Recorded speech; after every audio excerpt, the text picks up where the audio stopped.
What's that? Bringing you the latest and greatest in tabletop role-playing, game testing, and previews? Why, it's Wandering Monster Roll Initiative! Hello and welcome once again to Wandering Monster, America's test table. Yes, we're back to being a test table. It's wonderful. My name is John Baltusberger. I'm Bridget Brave. Ian Savas. Kevin Welch. Mr. Paschke. And I told you we were going back to playing new games, and by God, we're doing it. We are playing the brand fucking new Electric State from Free League Games. Now, I found this game on Kickstarter because I follow everything Free League does. They kick ass. But this game really stood out to me because it is basically what happened is this artist made this incredible art book, and Free was like, that world looks dope. Let's make the most depressing fucking game we can think of out of that art. But beyond that, so many games play on 80s nostalgia, and I'm an outspoken not 80s enjoyer. This game, y'all, is based on 90s nostalgia. The 90s is when I was a teenager. It fills my heart and soul with gladness. My character gets to choose a favorite song, and I chose Blind by Korn, which came out in 1994. I'm so excited. So we're playing this game. A quick brief overview of the world. Virtual reality came about in power in super realistic, super incredible fidelity in the 90s, and then the world got fucked by war. The United States fell apart. The various states joined together and kind of haphazard unions. We are going to start off in Pacifica, I believe, and which is the former Californian bloc, and then shortly after the war, the virtual reality company released something called Mode 6. Mode 6 is essentially virtual reality heroin. So it got super addictive, and the world is kind of falling apart into disuse. Everywhere you look, you'll see the remnants of this civil war. Giant battle drones rusting, undeployed weapons, unexploded ordnance, IEDs, sort of like you would find in like some third world countries where the U.S. has done shitty stuff and then just packed and left behind all their mines. That's what the U.S. is now in this world. On top of all that, maybe there's something horrifying happening within the virtual reality space, and it's trying to reach out. So I would say the basic theme and thematic element of this game is 90s nostalgia mixed with mid-slow apocalypse. I'm super excited to play it. Like I said, it's a beautiful book, and I've got my friends with me today. Mr. Bernard was sorry he couldn't join us, but he had some other things he had to deal with this evening. So you got the five of us, and Ian, do you want to take it away? Absolutely. This book is available to purchase from Free League, and it is definitely a beautiful book. What makes this a really fun game is that for someone like myself as the GM, there's less active role, and instead the game really focuses on the relationship of all of the people present. Everyone is a journey, going on a journey. That's actually the whole focus, is that people are so plugged into virtual reality that they are just wasting away and dying. And there are very few large self-sustaining cities or city-states or country-states, for example, and it's dangerous to go between these areas.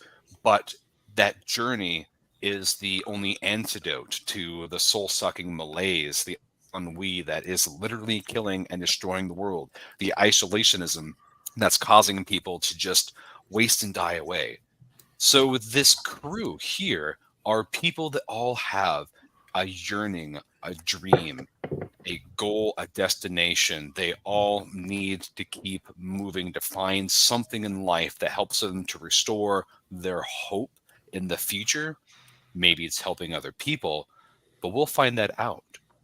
The difference in play that we're going to have is that there are destination points in this journey. They're called stops.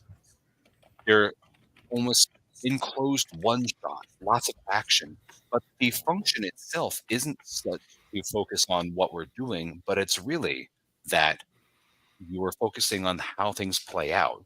And that's what's going to make this really unique and a really organic experience. And the book really encourages people to have tensions and relationships, but everything is very much dialogue based. But that is just a giant overview and a shift from some of the more action focused games. This is very narrative heavy, and it's going to be very beautiful to see how everything unfolds as these characters appear and go through their situations. But that is, again, a lot of words. The module that we're going to be playing is Into the Dust, and this comes with your book, and there are tons of different ways to play and run these encounters, so it's definitely really exciting. To start off with, all of you are rumbling down the road in a rundown 1993 Buick Roadmaster Estate. It's a two-wheel wheel drive car. It's roomy. It has this smell that seems to have permeated through all of the seats. What's that smell that you can smell even from the outside of the car? Menthol Virginia Slims. Mm-hmm. Mhm. Just stale cigarettes. Sorry, just thinking of my grandma right now. I was gonna, on hand to God, I was gonna say extreme nacho Doritos. Could be It can both. be both. Yeah. That's true. Are they the regular or the 3D Dorito types? Oh, I don't think the 3D happened until the aughts. How about the Cool Mm, Ranch? No, the 3D happened in the late 90s. It would have been Okay. like 98, 99. Is this late? Are we late or mid? It's so the world takes place in 1997. Specifically, this journey is beginning on May 6th. Wow. All right, then the regular Doritos. Okay. So you are on the road in this car that has this pervasive scent of mentholated tobacco.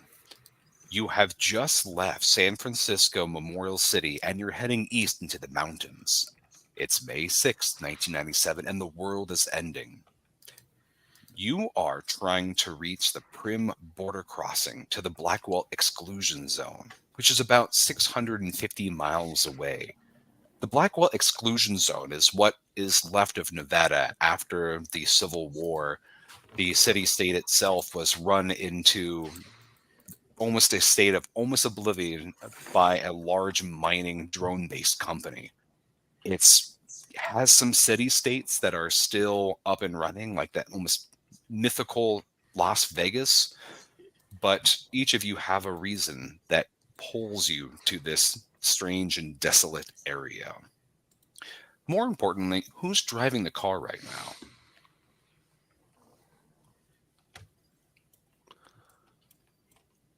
I guess I Not will, me. since no one else seems happy to. I was gonna say I am absolutely not.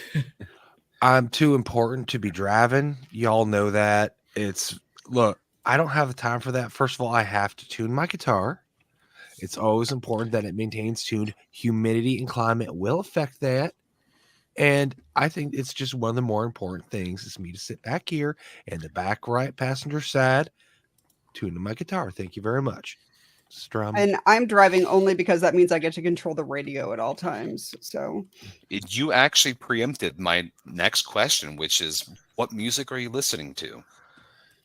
Why would you turn on the radio? I'm here. if I don't turn on the radio, then you have to sing. Well, first of all, I love singing. Okay. I'm the greatest singer in all of what's left of this world, and I don't care for your attitude. I should rest my vocal cords. You go ahead and put on whatever swill you want on that radio box. Okay, Donetta Trump. Excuse me. He is a fine actor. I loved him in Home Alone too. Okay, I think I am going to put on the classic '90s CD of Jock Jams from MTV. So it's just it's the y'all ready for this as we're driving along. Yeah. Love it. One of the Pretty good. mechanisms we're going to talk about in a little bit is tension. Everyone starts with a tension score, which is related to each person. So you're on your character sheet, have a little area where you get to write a character's name of intention. All of you are going to be starting off with a couple of people that you have a tension score of 1 and some with tension level of 0. Tension levels are how you feel about someone, either good or negative. But in this case, for example, Courtney, maybe you have a little bit of conflict growing with Pascal. Like you feel maybe insulted. Maybe that might be a one tension that you're developing. But when you're cultivating and writing these tensions, you actually ask each other if it's okay to have these, because this really dictates how you interact. So you might say here, like, I like how this is kind of unfolding. I'm thinking about assigning a 1 tension to you on my character sheet. We build this as with consent, because later in the game, a core mechanism is dealing with your loss of hope, and having intense emotional dialogue with another character relieves tension and helps to restore hope. So we're going to kind of explore these mechanisms as we go along. But I digress. We can get to that when we get to it. More I have a importantly, tension Courtney, score since of you were 2. talking last, I have a tension score of 2 with my dog, who is forcing me to sit weird in this chair right now. Mm. But You have a dog in game too? That's great. wow. But yeah, I think I have a tension score of 1 with both Pascal and Courtney. As a former soldier, I think that an outsider who kind of shirks responsibilities like Pascal is kind of I can't understand how someone would live that life, and like why they would choose to live that kind of life. And Courtney's ego really grates against me. Well, it would grate against someone who's basically a floating cheese grater, so that's fine. And likewise, I actually think I have I think I may have a backstory reason for me to be traveling with Ed. So Okay. Jesse, why don't you introduce your character first? What do they look like? you just want to hear my description. I'm on to you, boy. The viewers need to know a little bit about each of our characters. So, you guys don't know what Jesse looks like, because the item that you refer to as Jesse is a essentially teenage preteen sized robot combat drone used for infiltration during the war. Jesse is a veteran of the Great Civil War.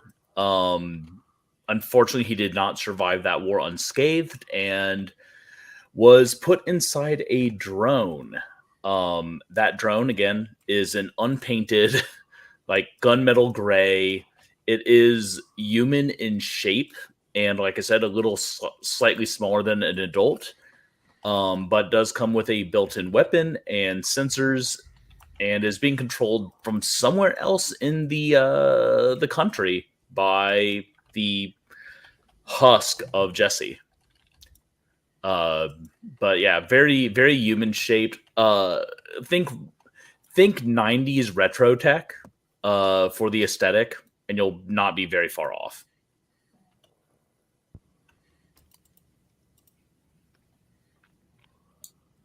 Pascal, what do you look like? Pascal is your standard '90s lone wolf, meaning black T-shirt, black leather jacket with all of the assigned I'm not like the others patches. Like there's definitely a Rancid patch on there. There's definitely a NoFX patch. Some old jeans and the scruffiest pair of Chuck Taylors you've ever seen. Definitely duct tape holding together a hole on the bottom.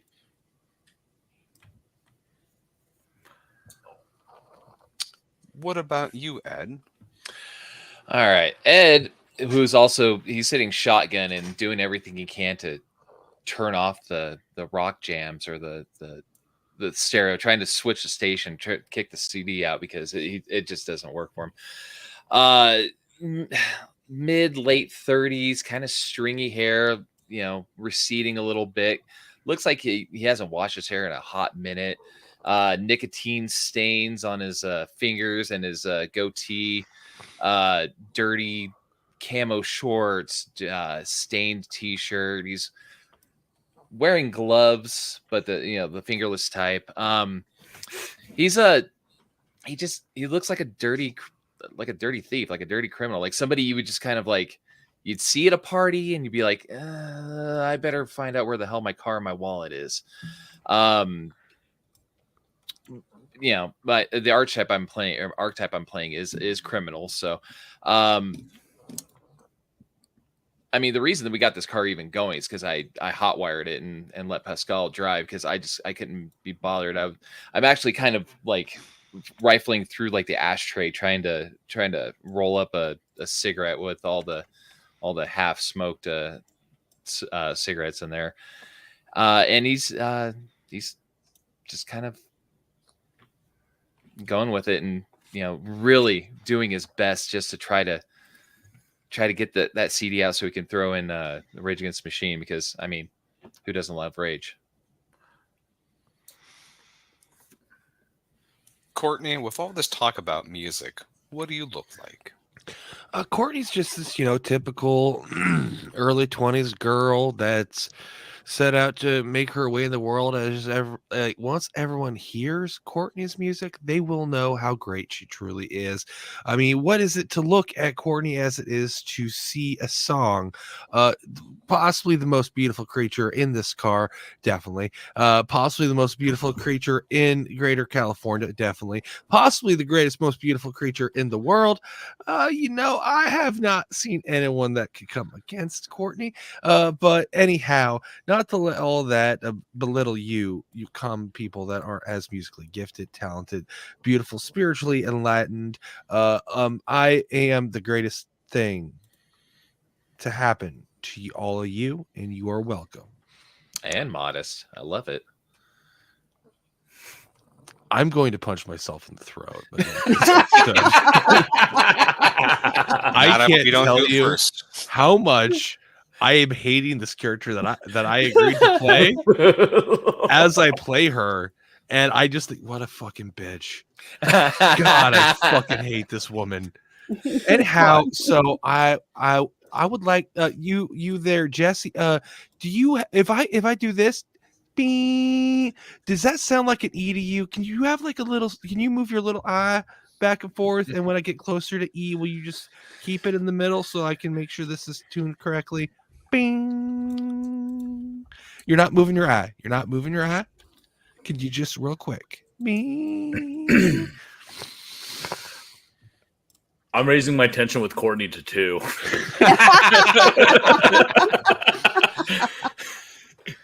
I am a highly sophisticated tool of war. I am not a automatic guitar tuner. Side note for listeners, I was a highly evolved weapon of war 20 years ago. So now you're the equivalent of a guitar tuner? Not no. So you could help Courtney tune her guitar if she wasn't such a raging C word. Yeah, no, absolutely. 100%. Just tell her it's a half step, or tell her it's on, but have it a half step down. I hate drop D. I would never tune my guitar to drop D. Tell me, is this an E? Half step. All right, fine. We'll half step it. So I was thinking, and Kev, you let me know how you feel about this. One of my things. Oh, I didn't write that down. One of the things I had in mind for Jesse is that his body, his drone body, that is actually both bodies probably are actually owned by the government, and he is also being pursued. And I think the two of you have been teaming up to evade law enforcement and men in black suits. I no longer. I joined to fight for my people and my country, and this is what it's got me trapped in this horrible metal body, and I hate them now. And so I don't see any problem like teaming up with you and saying fuck the law and the government. If that's cool with you, I think that's rocking. Now, when you have a tension score, that doesn't necessarily mean that it has to be negative. It just means strong emotion. So you could have a tension of 1, of just having like mutual alliance, or 2, having like deep respect, friendship, crush, relationship, codependency. And that could be something that you explore as well. I think mutual alliance and like worldview with Ed, and then a one with Courtney. Just like I despise her.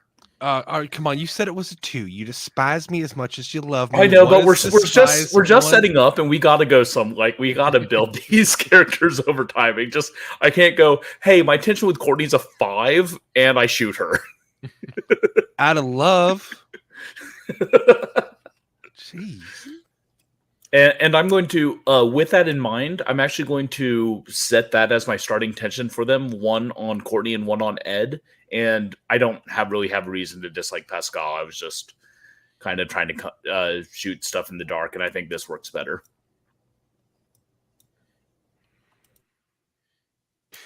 As your vehicle keeps rolling along, you can see in the distance the mountains looming. Sticking and jutting out like broken teeth are various neurocasting towers.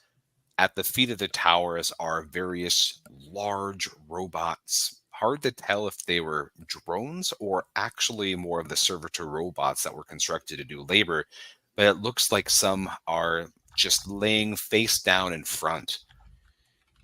Maybe they were trying to pull it out, or maybe they're in supplication, but there's definitely a weird ozone in the air as you drive past some of these towers with the robots just prostrate in front of them. In the far distance, you can hear rumbling in the overcast skies of Pacifica. As you keep driving on this, how did you meet some of the other travelers? Pascal? So I'm loath to even mention it because it kind of goes against everything I believe in, but I desperately want Sully to like me. So I have been following his exploits for a while, and I was just excited that he needed someone to drive. That was how I kind of got looped in with this group.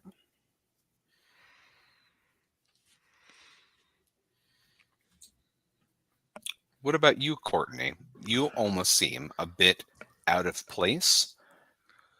Well, you see, my Crown Vic died on the way out here. I was on my way to Vegas. Got a big show there, and it's really important that I get there, as I know that it's important for you guys to take me. There's a hand or two raised.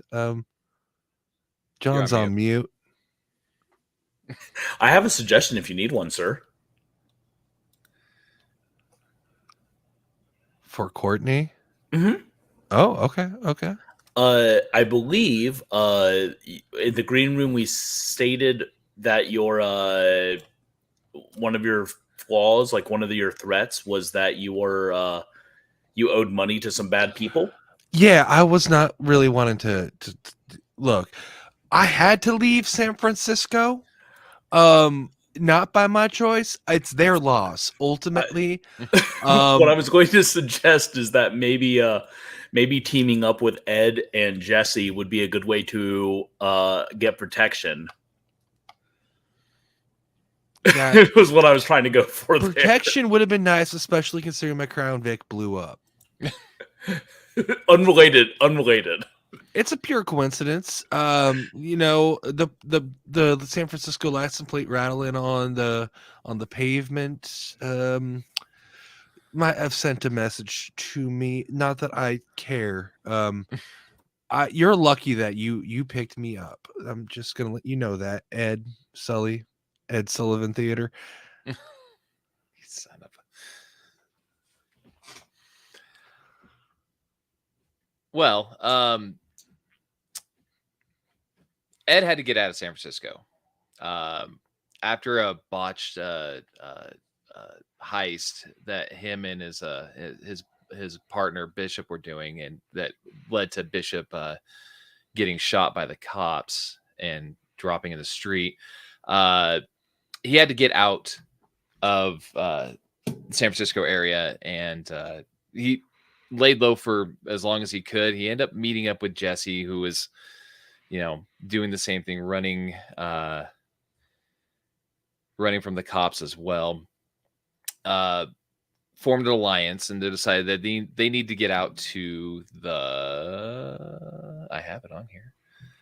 The Blackwell exclusion zone, just knowing that Bishop's family lives out in that area. He wanted to get out there and apologize for his involvement in Bishop's untimely demise.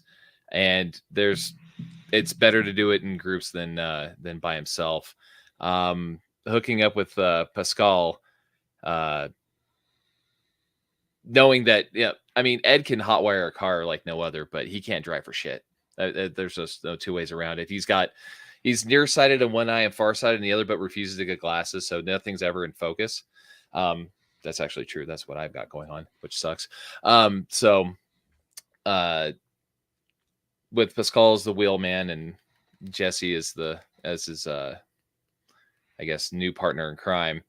He doesn't really know what Courtney's role in this is, but obviously she needs to get out of San Francisco as well. So I guess they're making their way to what used to be Nevada. The way that you're taking is avoiding a lot of the main highways. Each of you have a reason why to take a more clandestine route. You are being pursued by people who want something from you badly or want to hurt you badly. So you are taking the byways, going through the Sierra Madre Mountains on various small rural roads, through a lot of the ways that have less traffic. As you are taking these winding roads further, as the air gets thicker and you can feel rain hanging heavily in the distance, that smell of both menthol, far too many cigarette stubs, and Doritos just begins to be a very thick fog, along with the smell of unwashed bodies. What are you doing as you are idling away this time as Pascal is driving?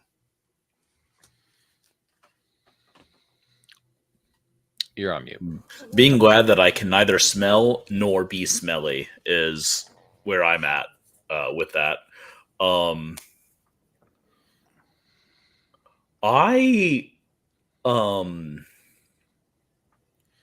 I think I have a lot of experience doing nothing.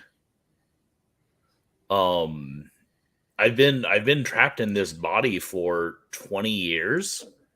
So I think when I'm not actively doing something, I'm just like zoned out. Actually, now that I think about it, I'm also I've probably got a little local neuroscape in my head. So I'm kind of like, Jesse is there, but Jesse is also like in a bar in virtual Havana. You know? That's Jesse's zoned out, essentially. You guys daydream, Jesse is like VR daydreaming. Oh, go ahead. Courtney would like to attach one of her stickers that advertises her music to the back of Jesse's head while he is zoned out. It's an improvement for Jesse. Tension is now at 4. Tension can only go up to 2. Yeah, but they haven't met Courtney. Fair. Between trying to switch the CD on Pascal, I mean, not maliciously, but I mean, you can only listen to the rock jams just so many times. Sully's gonna pull out a picture, like a torn picture of him and Bishop and a couple other people, like a prison yard picture, back when they were in Quentin, you know, after one of their other heists, kind of just kind of in his own thoughts, like, you know, it should have been him, not Bishop, that got laid out, and kind of noticing that he's zoning on it too much, he'll kind of put it away and kind of pull out of this pocket watch he's got and just kind of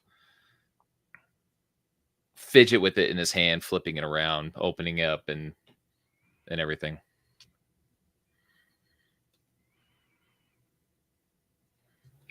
I think I'm coming to this slow realization that I have a tension level with Courtney that is confusing, because while she is just objectively annoying, I've also seen this movie before, and I know I'm going to develop a crush on her at some point during this drive. It is at this moment that Courtney goes, "It's too hot in here," and takes off her overshirt to like just the tightest crop top that you've ever seen on a 22-year-old girl. And that's when Ed closes the visor that's got the little mirror in the back, because he doesn't need to see any of this. He doesn't need any part of this whatsoever. I like to imagine when you do that, cigarette butts just rain down. At least a cloud of stale cigarette ash just kind of wafts slowly away from the visor. We've all been there. We've all been in that friend's car. And we've all been there. Mm-hmm. As we are playing these scenes out, when we're starting to build and figuring out these tension scores, make sure the person that's the target of your all these emotions is okay with that, because that is a scene that they may need to role play with you in the future. So just have that be as kind of a check for mutual storytelling purposes. It sounds like everyone's okay with it so far, but making sure, since there's a lot of tension happening in this cramped car, and you have a good another 600 miles or so, maybe 550 at best. Everyone will be dead by the next stop. We go to get gas. One person gets out. Dead bodies just get dumped. Yeah, I'm looking at this map. The route that they have is terrible. I mean, I know we're trying to stay off the major highways, but my goodness. Pascal, are you still driving this entire time, or do you ever want to take a break? Can any of these people drive? Jesse can, but his audio is shut down. That's the problem with being such old war tech, is that the Voxcaster in it is definitely intermittent. The neurosphere doesn't always work. But yeah, Jesse can in fact drive. He just doesn't like to, because he's already He's essentially, it would essentially be like a facsimile of a facsimile. He would be double driving. Like he can, but he don't wanna. There's a reason why there aren't third-person video games.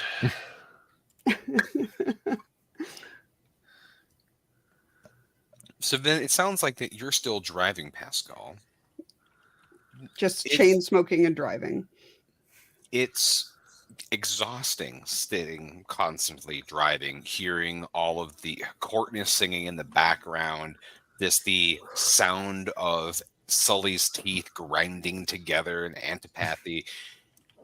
But as you were kind of blinking away the fatigue of just being awake for too long and so much tension, you see something off the side of the road. It's to the northeast from here, and it looks to be like a towering structure, like a giant junk heap, but it's made of too many angles. From the top of it is draped a huge American flag, like before the Civil War, even before everything happened in 1975, when everything was still salient and together. It's flapping in the breeze.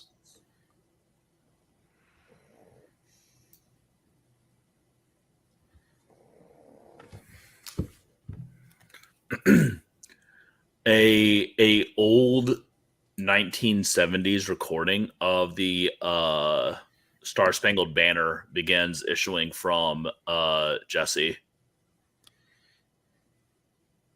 I turned the radio up. Smart move. At this point, I agree with the turn of the radio up. I don't care if it's rock jams or not. I actually covered that song back in my earlier career here. It's on my mixtape. Fast forward, passes up a cassette tape with Sharpie written on it. Fast forward to track 4. Okay. Throw it out the window. Throw it out the window. Sully will grab the mixtape and roll down the window and toss it out, and then roll the window back up. That's gonna cost you $15. Oh yeah, sorry about that. I don't care. Wow. Oh, that's great. That's appropriate. You're lucky I got 30 more of them in my bag. I bet you do. Mm-hmm. Does anyone want to pay me $5 for a headshot? No, but I'll take that. I'll take a look at that bag if you're not using it right now. I am always using this bag. Oh, okay. Well, then we'll talk later. Yeah, when you make that $15, you owe me a peer in my hand. Absolutely, I will get right on top of that. You sweet what? child. You sweet Did you child. say you were going to get on top of me? Is that what I heard? No, I didn't. Wow. I thought that's what you said. Turned up the stereo more.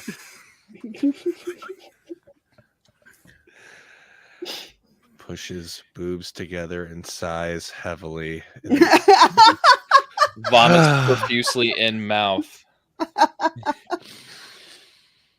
As you begin to drive past this construction, you can see that there is a road that is meandering off the highway to this, and it appears to be a stack of trailers and mobile homes just plastered together and riveted together with giant girders. There are lights blinking in it, and there are other vehicles at the base of it.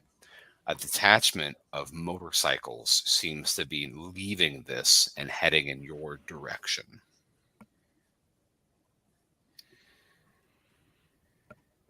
Yeah, I'm going to speed up a little bit. Okay. Are you speeding up a little bit, or are you beginning to floor it to try to floored it. Yeah. Okay. Pascal, I was being nonchalant about it. What's our fuel situation looking like? Are we if you punch it, are we gonna just chug out of gas here? And we're gonna need to stop within I'd say within the next 25 to 30 minutes. Okay.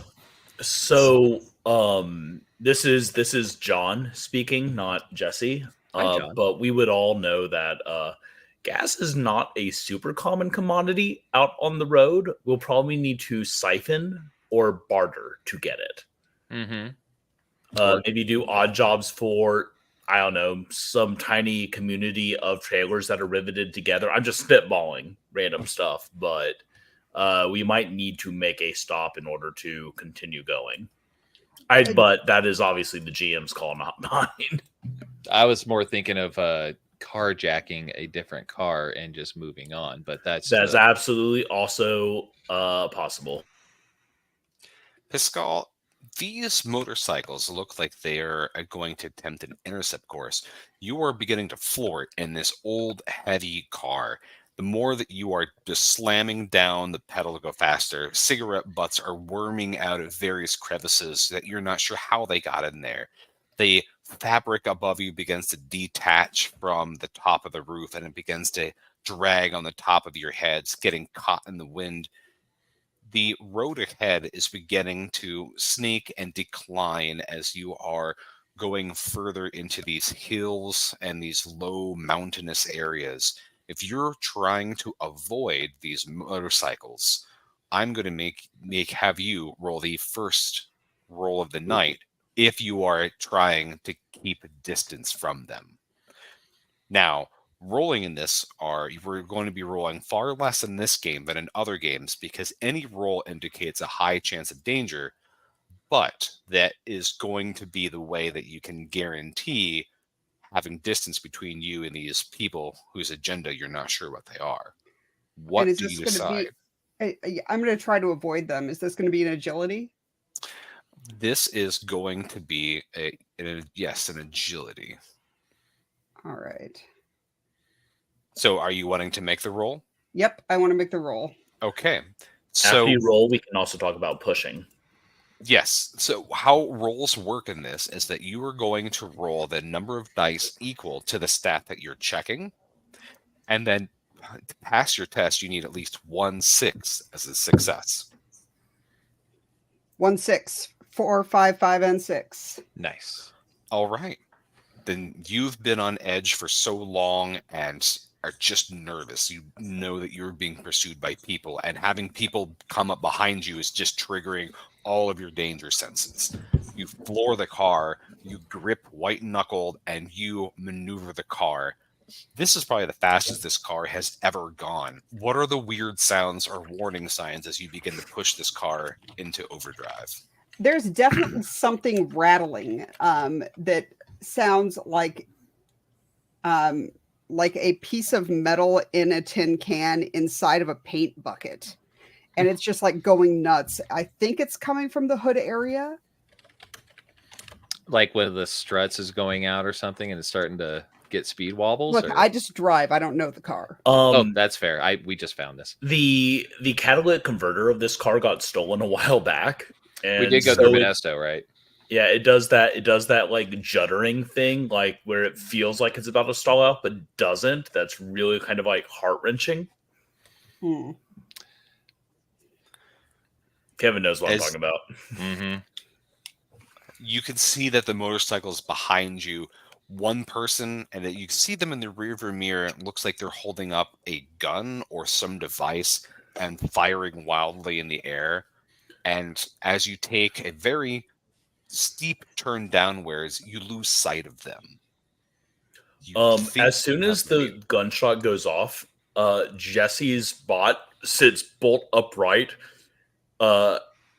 leans out the window, whether it was closed or not, I'll mention, leans out the window and raises his own weapon and screams, "You're not gonna fuck with me, you Eastern bastards!" As he slips into a PTSD fever for a few seconds. That was a definite challenge for people that were drone operators during the war. Being interfaced for so long fried circuits in their brains and damaged whole generations of people.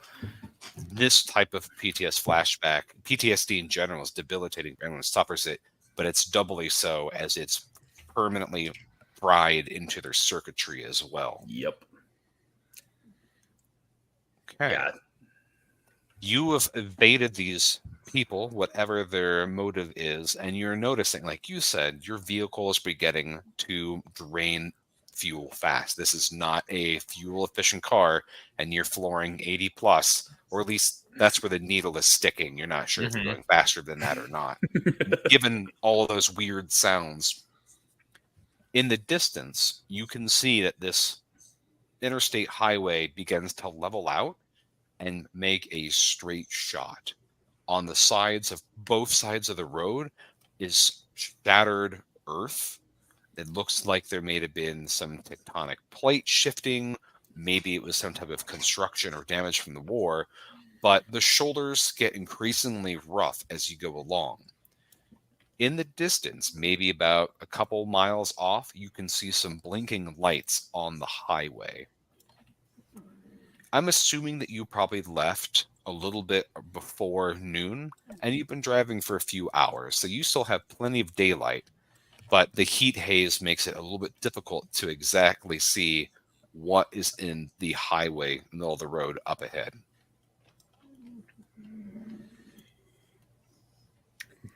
So you just had a set of blinking lights? Like how many blinking lights are we talking?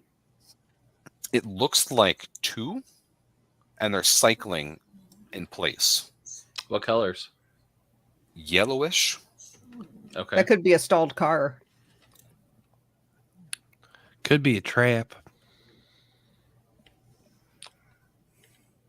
I mean, if it's a stalled car, then that means it might still have fuel that we could siphon out too to keep going, or take said car. Since this one seems to be rattling apart. That's a good idea. Yeah, I like that. I also think we should take those mixtapes and scatter them across the highway. Ooh, like a trap for the bikers. That's brilliant. No, I just don't want to listen to the mixtape. But I mean, that's It would also help You with haven't Rob even Williams. heard the mixtape yet. You don't know. It could be the best music you've ever heard. Probably is. I don't know. You just think it's going to be bad because you're used to that peasant music that only fools listen to. Oh, peasant music. Oh, you sweet summer child. I was born in autumn. Thank you very much. Oh my gosh. Yeah. Yeah. Okay. Yeah.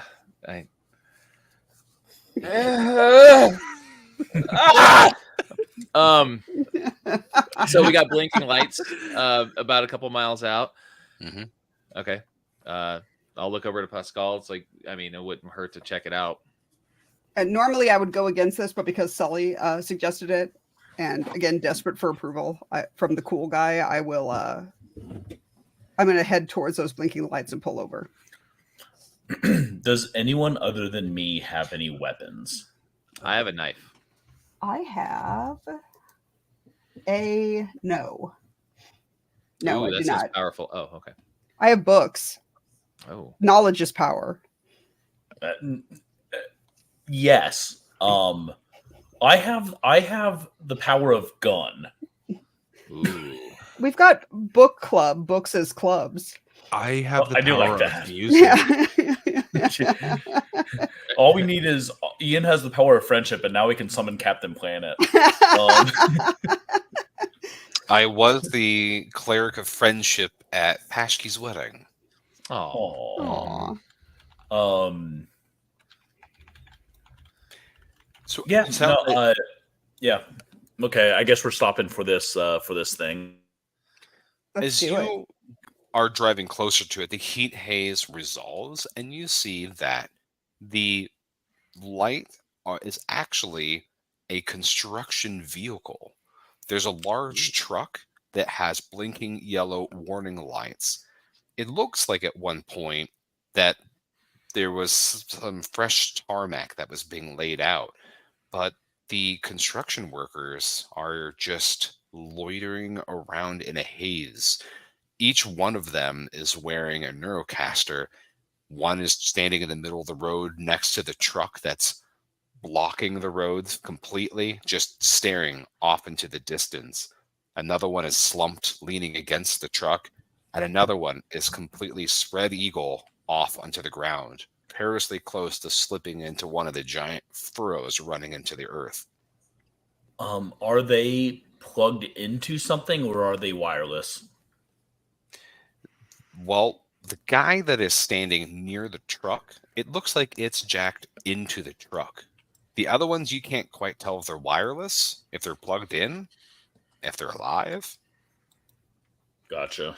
So how cooled down is the tarmac that has been laid? Tense on that, not sure. It was pretty hazy or pretty overcast when you were going through this mountainous areas. Here, the overcast sky has parted to a more bright sun. So there's a lot of heat radiating. You can see that the radiating heat off of the road is making it a little bit difficult to determine how fresh it is, but you can go out there and touch it. Touch it. I can't touch it with my delicate fingers. Being as somebody that's actually like paved roads in real life, I could tell you that stuff isn't going to cure for at least 12 hours, probably at least drivable. And if you could see like the heat radiating off of it, it may not be drive, or at least safe to drive on. But Is it? I mean, we are in Southern California heading into Nevada, though. Like the heat haze could just be the midday sun. True. Like we have heat haze on the roads here in Texas all the time. True. What I would like to suggest is possibly, since these guys are kind of in their own zone, we can kind of maybe pull up to the side. Notice that there's or see if there's like some sort of like hose or whatever that we can siphon the fuel from the truck into our car, and then see if there's any other like gas cans that are on there for whatever machinery they have. That way we can have at least more fuel going on. And then while that's going on, we can go kind of survey what's going on with the rest of them, see if they even notice that we're there or not, and see if the asphalt is drivable. And in case they wake up, I will distract them. Are we going to throw your mixtapes at them? No, that's not how you distract construction workers, fool. You see here? I've got this. Winks at you, making direct eye contact, and blows you a little kiss. Vomits a little bit. No, can't do it. So I'm ready to distract them if need be. I will not play music until they seem like they're stirring from their cyber sleep. And while she is distracting, I am going to try to figure out if I can siphon some gas. Okay. So, Pascal, you're approaching the truck to see the gas that you can get out of it. And Courtney, how exactly are you planning to distract people if they're strapped into their Neurocaster? You know that when someone is plugged into one of these.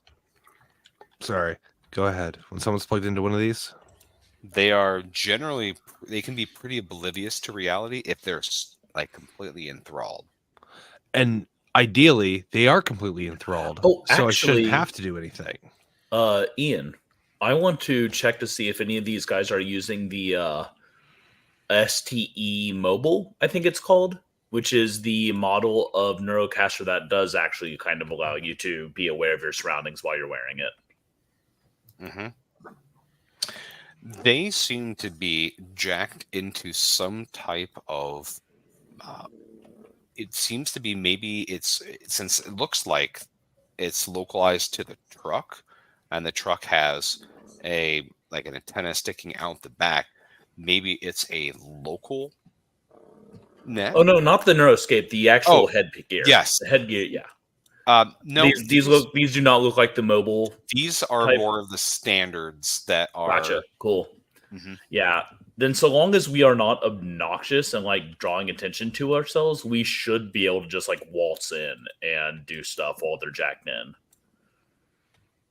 even if they aren't even if they aren't bliss dead.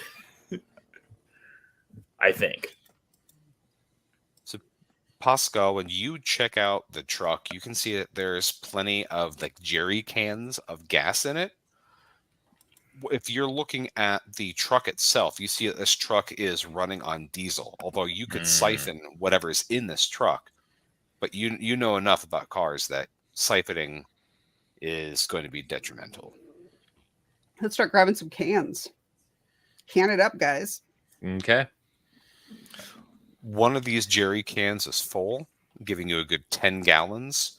The other one seems maybe a half or a third full, but it should give you some good mileage till you get to like a very decent stop. Is there anything in the back of the truck that I would see or I would consider like valuable? Like, because on my character it says I can't help stealing everything valuable. So is there anything that compels me to want it to be in my possession? You see something that looks like a pack of cigarettes. You're not sure if it's empty or if it still has some coffin nails in it. Well, those coffin nails are mine. Okay, so you hop into the truck. Yes. There is a deep stench in this truck. You can see that there is a deep stain that is on the seat in the shape of a person, and it's both kind of dried and flaky, and it smells very much like spoiled meat in here. Lots of wrappers line the floor, and there's that carton or cigarette pack kind of in the middle of this bench seat.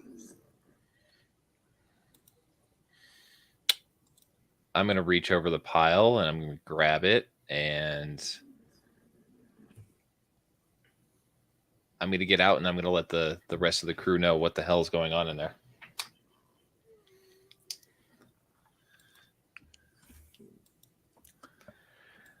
So it looks like someone has died a really long time ago in the front seat.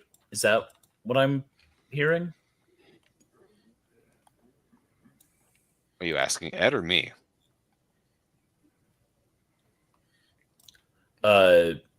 You. Ed, sorry.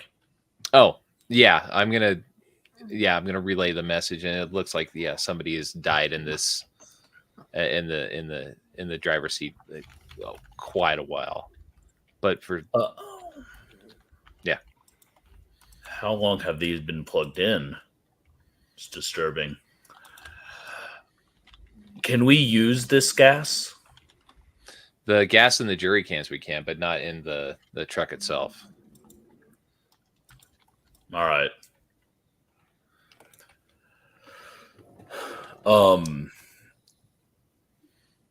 Let's load up the car and get the fuck out of here. I'm with you. Is my suggestion. The entire time that you've been filling up your car, rifling through this, none of these workers have moved at all. They're just standing, sitting, slumped. Is it worth searching the truck them? Certainly could. I mean, do they look like they're alive? Do they look like they're breathing, or is it just corpses or just still bodies? You want to go touch one? Kevin does. Sully doesn't know. If one of you wants to, you could jack into their local network and see what's going on in there. We all have, I think all of us probably have a Neurocaster. I can't do it. My character literally can't. That's not me being an asshole. It doesn't say on my character sheet I have one, but you don't. Ed, you did. Your character archetype, the criminal, has a 2 in 3 chance, basically, of having a Neurocaster and not. Okay. The other challenge, besides whether or not you want to get a pulse in one of these, is that this truck is blocking the road. You could drive around it, although the shoulders are perilously. You would be crossing very close to like a furrow that would teeter your car, or you would need to move this truck.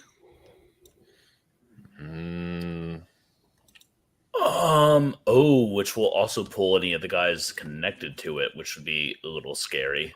So okay, does anyone want to jack in and see what they're doing in there? First. I'd love to, but I can't. Well, I guess I will sorry. Oh yeah, I want Courtney to be the one to do this. I definitely want Courtney to be the one. I used the wrong voice. I'm sorry. It's definitely going to go well. I guess I'll just continue to be the most useful, important person in this party / adventuring group / you are all my groupies. I know it's a lucky privilege for all of you. Looks at all of you and goes wink, and does one singular finger gun, which is not obnoxious at all. All right, so Courtney gets ready to jack in. Just make sure the headpiece is no smudges. You got to make sure the audio levels are perfect because I'm just so used to good music quality, good audio mixing. You can't jack in if it's not going to sound right. It's always very important. Got to make sure the levels are good. Do re mi fa sol la. All right, I think I'm good. Let's cue my intro music. I would also like to say that my tension with Courtney is a 2.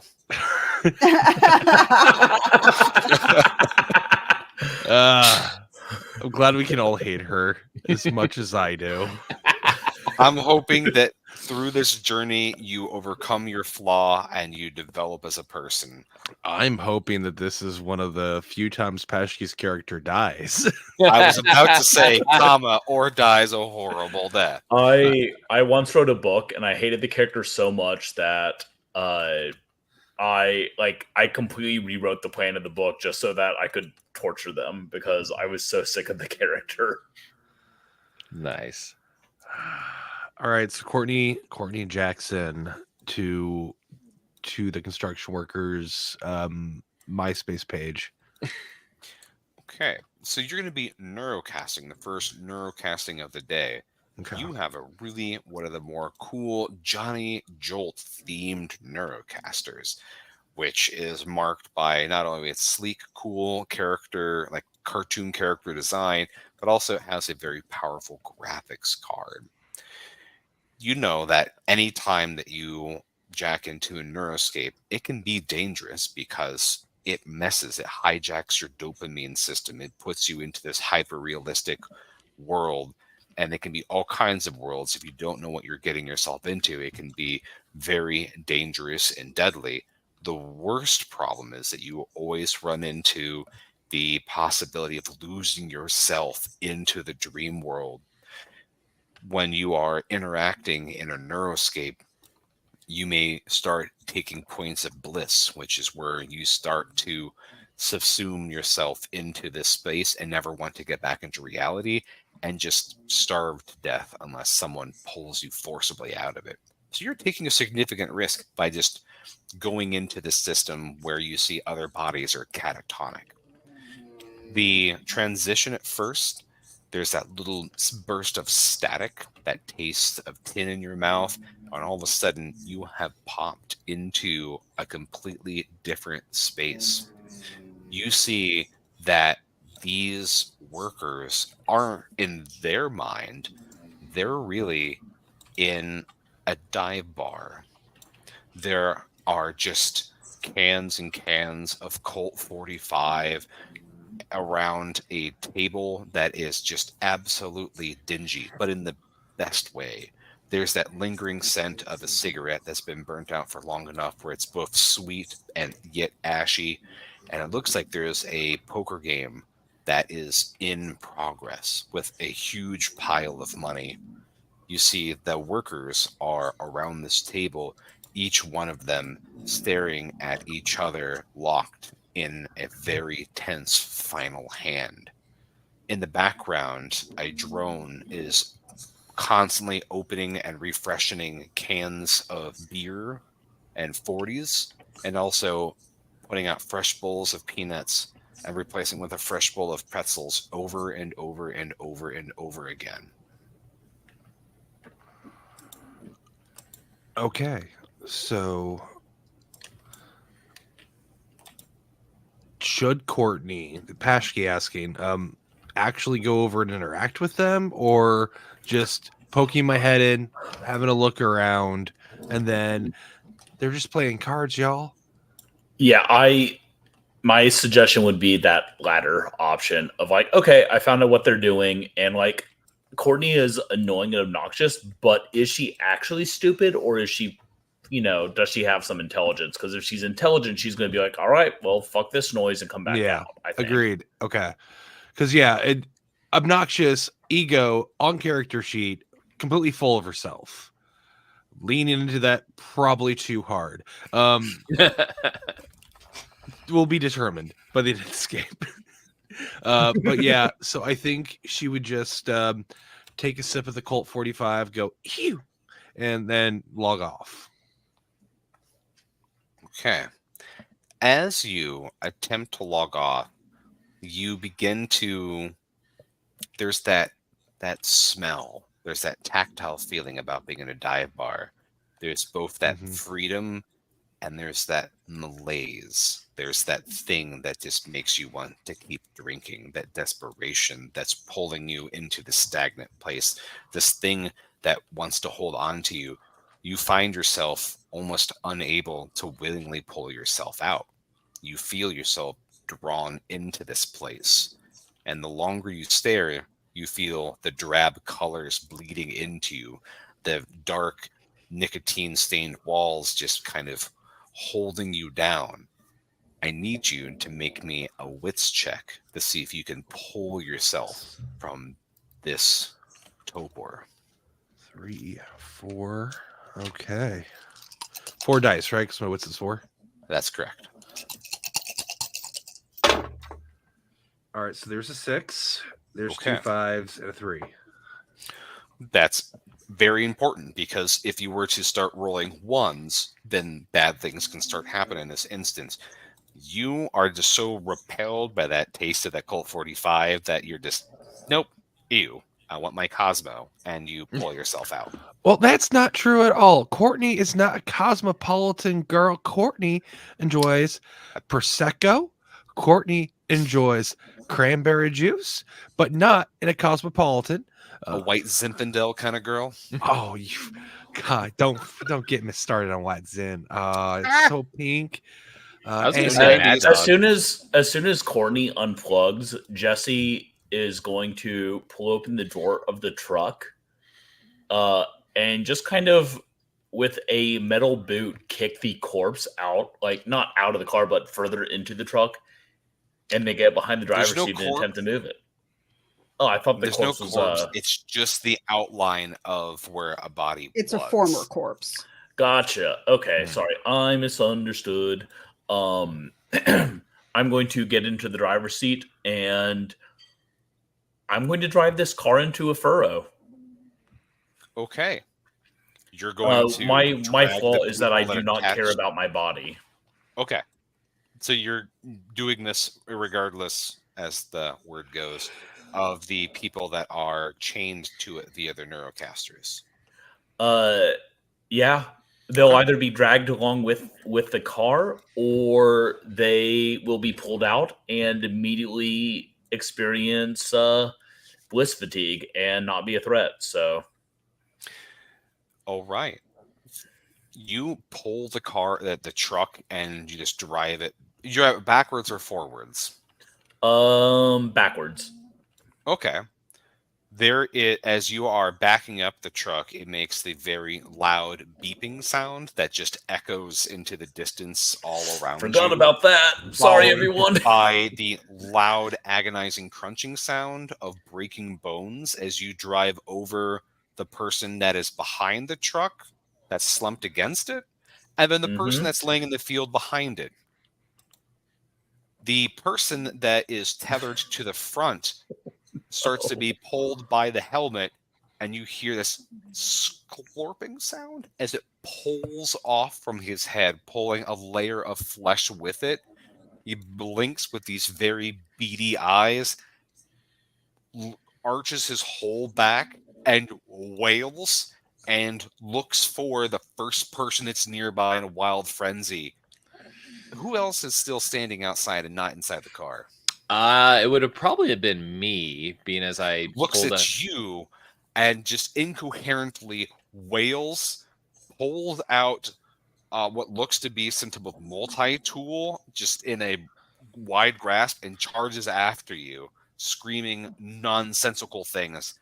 He is running to close the gap with you. So in combat, how this works is that you have either a move and an action, or just an action, or 2 moves. You can see that you have some time to react because this person is coming out of stupor and is launching himself at you. You can do, again, move, or move action. What do you do before this person closes with you?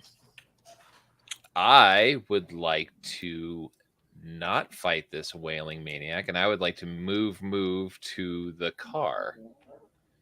That's great. So in essence, a move is a shift in space. So you've gone from a close range to like a short range. You've gotten inside the car. Do you put your seatbelt on? No, but I'm going to roll the window up. So you roll your window up, you get in, and you're safely there. He slams against the side of the car and just begins to throw himself on there. You can see the strain of this. His skin is horribly dehydrated, and it's almost beginning to slough from the force of him throwing himself against the car. We'll go just kind of round robin here to finish up the scene. Jesse, you just drove this vehicle over some people. I'm going to have that be like your action for the time being, since you're in the middle of the truck. Yeah. Pascal, I'm assuming, you just got those jerry cans and filled up the car and got back in? Is that about what you did? Immediately back in. Yeah, I would have not wasted any time after filling it up. So you're in the car. Do you start to pull off, or are you waiting for Jesse? Well, I think Jesse's in his own vehicle now, right?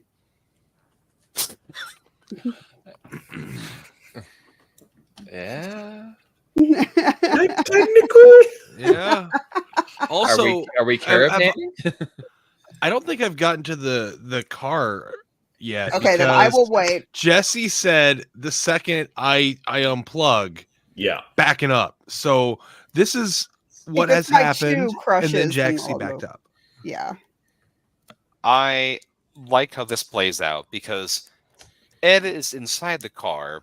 You are outside of the car, or are you jacking in from your car to the local network? No, I'm assuming you were outside plugging into the truck, right, Courtney? Yeah, I didn't think about running a tether from their truck to our car for me to jack into. It just means that you're separated from the car, and between you and the car is this neuromaniac. What do you do? Well, I have the power of music. I didn't see any weapons on my character sheet. I have a headshot that I've not been argued that I don't have, and some mixtapes, and my guitar. Whoa, you have a guitar, do you? It's on the thing that I have a guitar, right? Gear, Gibson, so you Les do Paul have an guitar. Improvised blunt weapon. Yes. Johnny Jolt that's my so I have a improvised weapon. I would like to use strings as a bow to launch one of my single CDs at his head. It is not necessarily a very feasible action in the heat of combat. Fine. Then I would like to El Kabong this guy with my Gibson. So you're just gonna bash him over the head? I believe that's what El Kabong. That's the common term that kids use these days, right? Yeah. The old Hanna-Barbera El Kabong, yeah. Everyone knows who that is. I shouldn't have to explain that to anybody. It's current. It's relevant. Funny side note, on the inside of Sully's arm is an actual tattoo of El Kabong, so it's kind of it's kind of bringing up a memory like, oh, okay. Well, that happened. I will need to do some Googling later. Oh, you sweet, sweet child.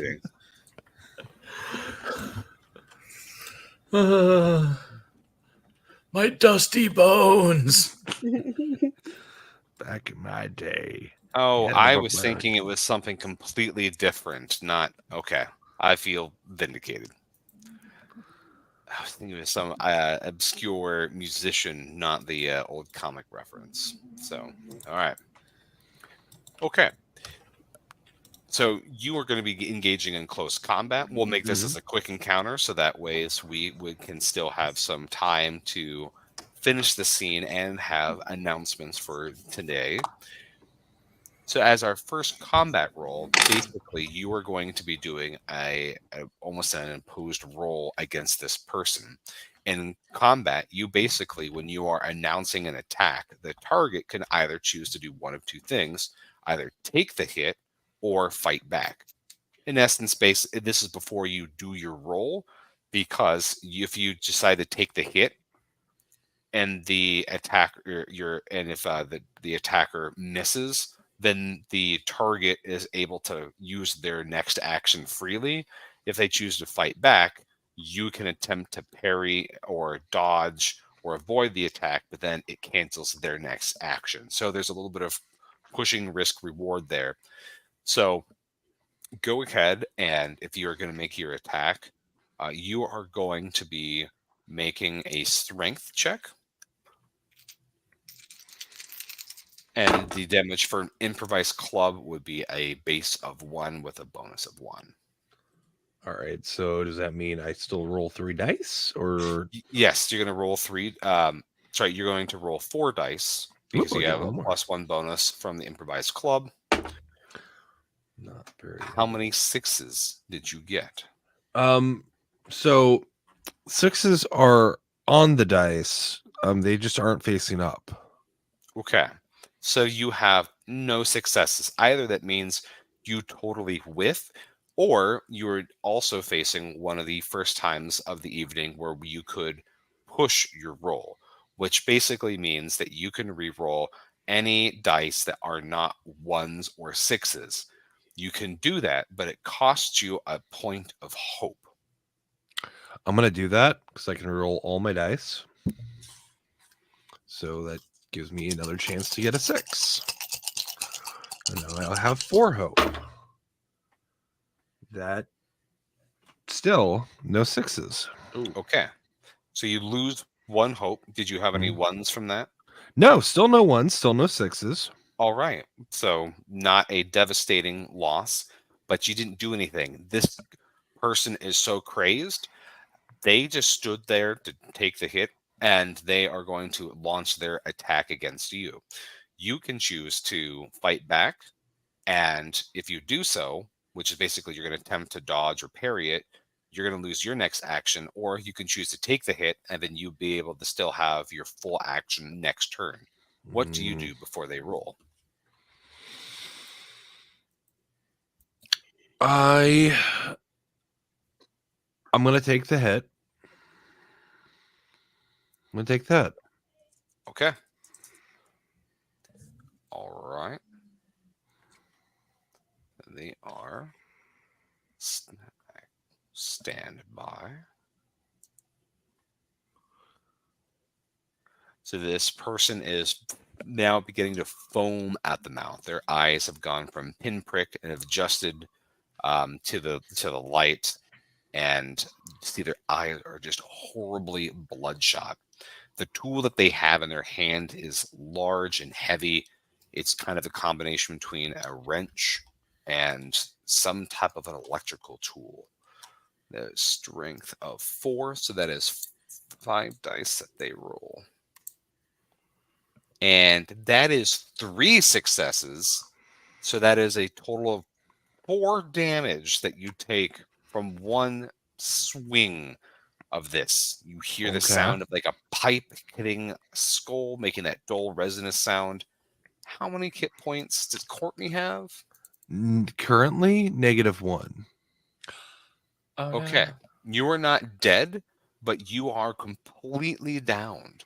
You're in this state where you can do basic things like moan, kind of mumble things. You can crawl, but you are going to be making death checks now.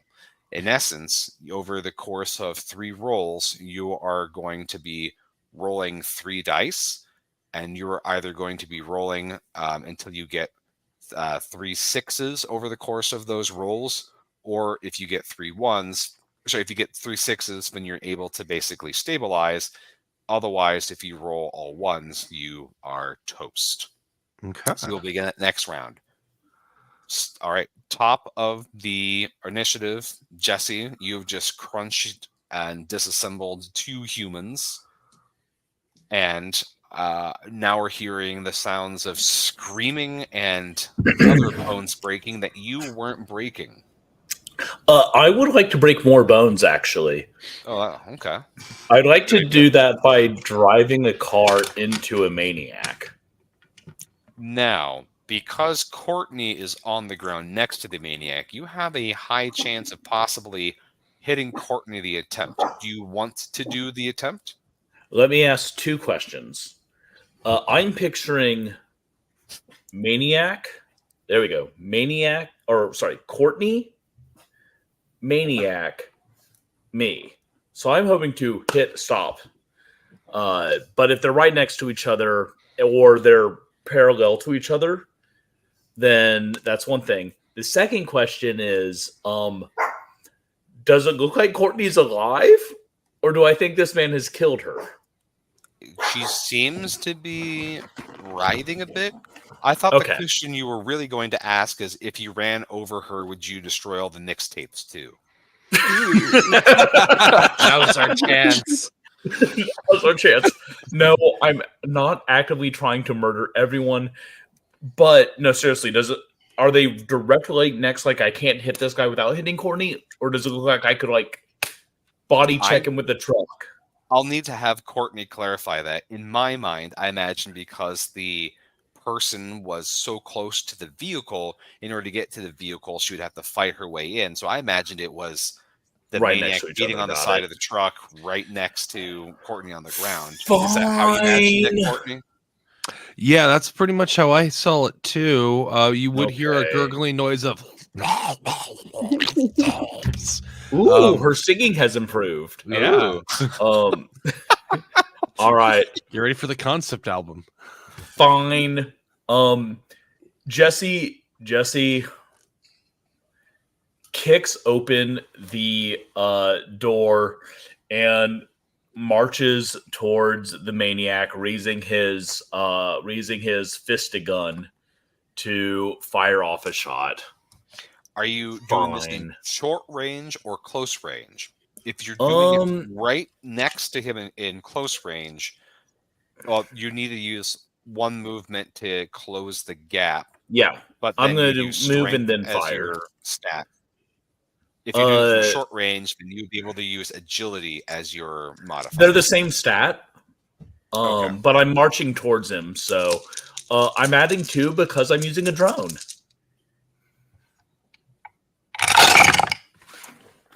That is 2 6s and a 1, and other shit, but 2 6s.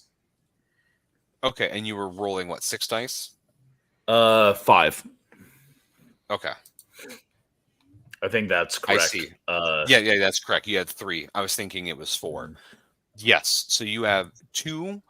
So that, and then your specific gun that you're using is a 1 damage.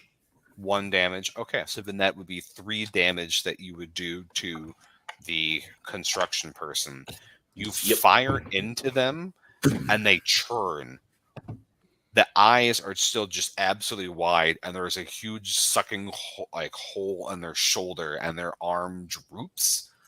It just still in this blind fury try to swing their club at you with this like giant wound, and you can see things snapping.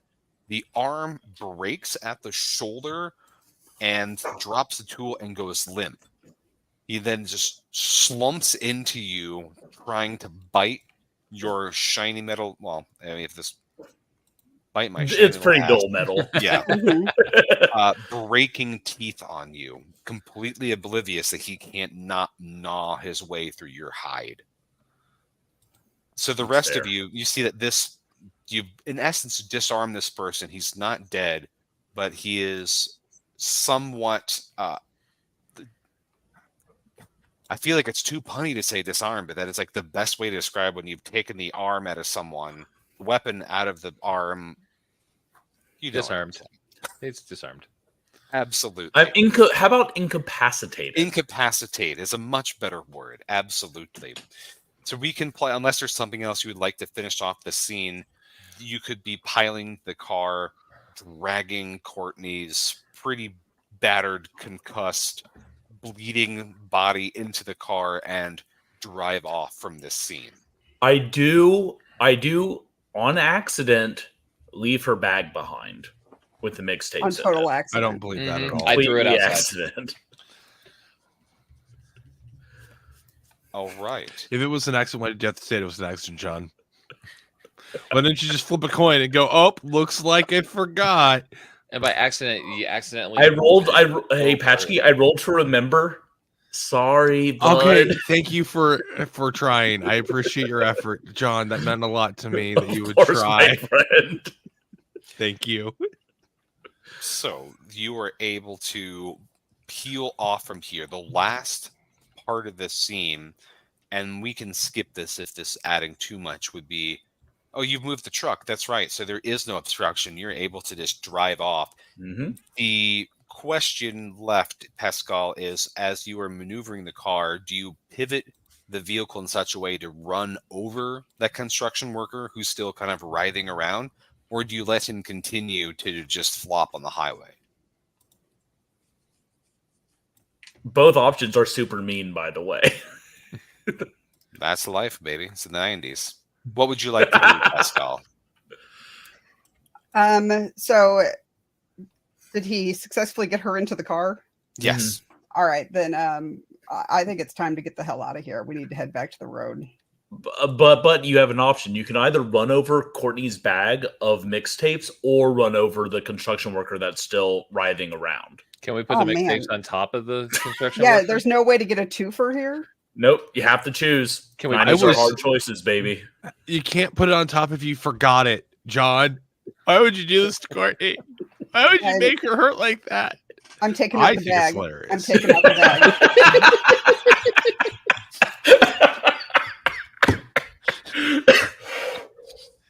I love how I didn't make this as an either or, and I love the storytelling where you made this moral dilemma where it had to be an either or. It was the bag or the man.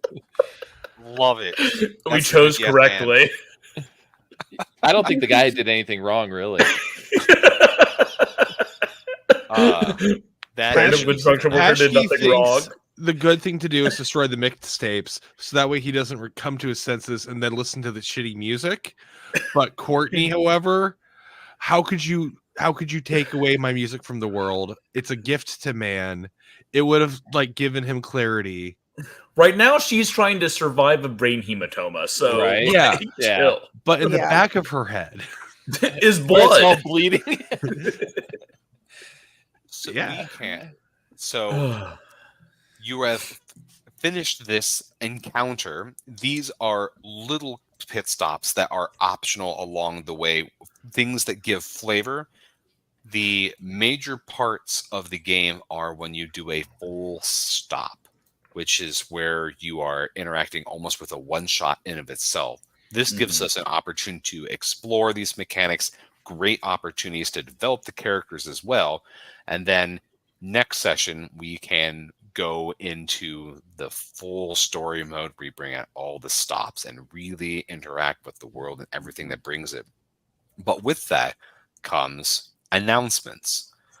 John has some great announcements to review with us, to tell us all the neat things that are coming down the pipeline. So John, what fantastic...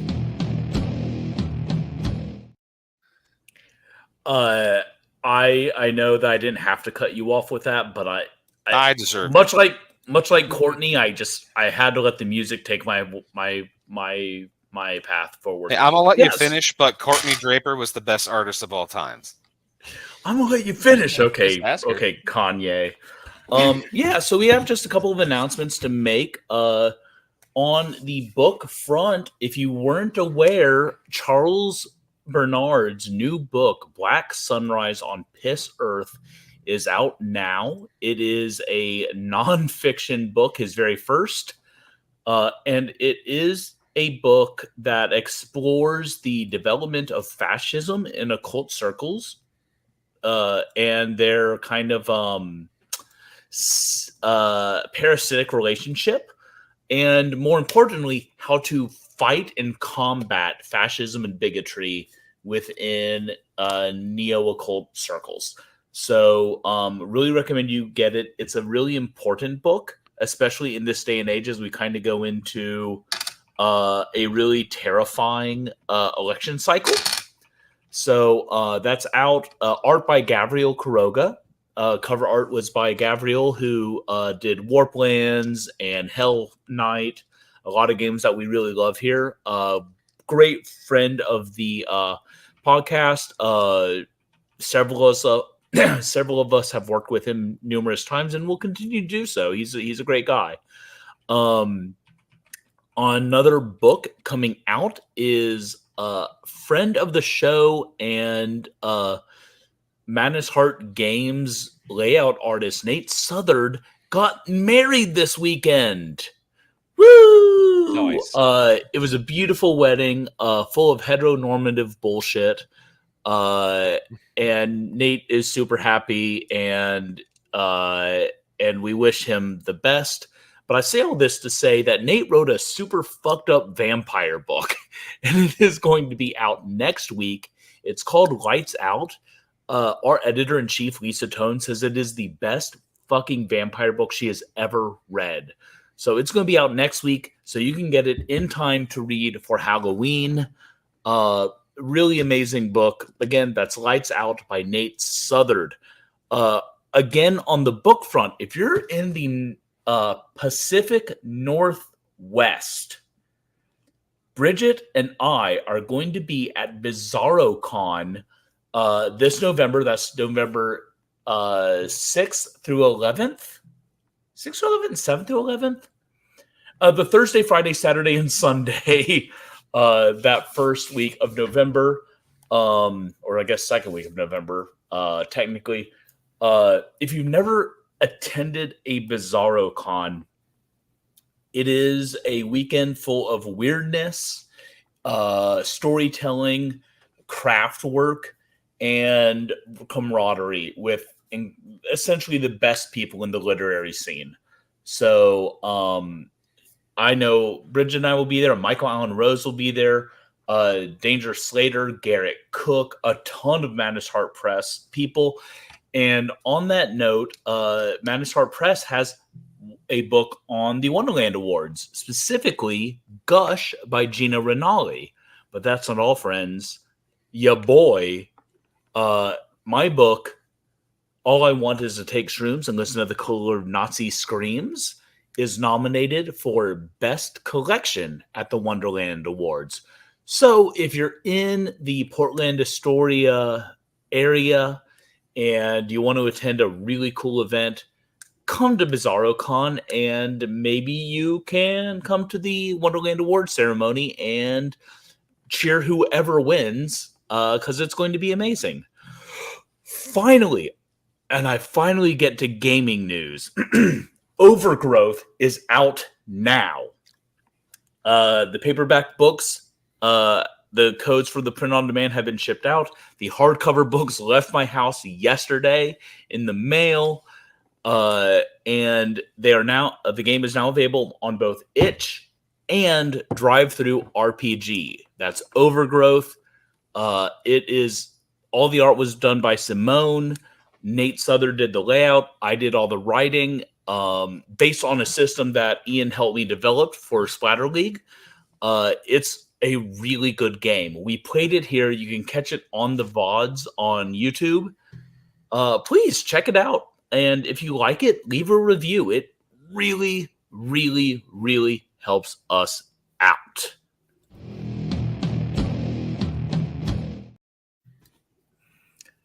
It's really weird doing that now, back to Wandering Monster when we're at the end of the show. But here we are. I need to spend a second thanking Bog Wizard. They do the intro and outro music for this show. It's Barbaria off the album Purple Miasmic Smoke, but it can also be found on another album. That album is Journey Through the Dying Lands, which is a Mork Borg fiction anthology starring me, Ian Servas, Zach Goins, Zach Allen, Charles Bernard, Nate Southard, Harlan Link of Bog Wizard, Kevin Welch, and Bridget Brave both have adventures in it. And Patchkey, that way, did typography for the Kickstarter art. So, like, we're all involved. It's a great anthology. There it is, right? Kevin's holding it right now. Oh, thanks. And Bog Wizard is releasing a Journey Through the Dying Lands full-length LP on vinyl and CD. The single from that album, Dodes Bringare, which is based on my book Whispers of the Dead Saint, is out right now. So check all that shit out. It's incredible. I also want to give a big thank you to Free League for putting out incredible games and being a great partner for us. We love you guys, and you make cool shit. We love running it. Oh my God, that is everything. It's been a while since I've done a giant announcement dump like that. So thank you for sticking through it. And I just have to say, friends, thank you so much for joining us on this consensual journey we call Wandering Monster. I have been John Baldisberger. I have been Bridget Brave. Ian Servas. I'm Kevin Welch. Mr. Paschke. We will return, I want to say in 2 weeks. We're doing a bi-weekly thing right now while certain members of our party kind of get all their new life journeys together. Until then, if you cannot wait, if you are chomping at the bit for more Wandering Monster, do not worry. Bridget knows a shortcut. You've completed another Wandering Monster adventure. Click subscribe, leave a review, mark experience on your sheet, and we'll see you next time.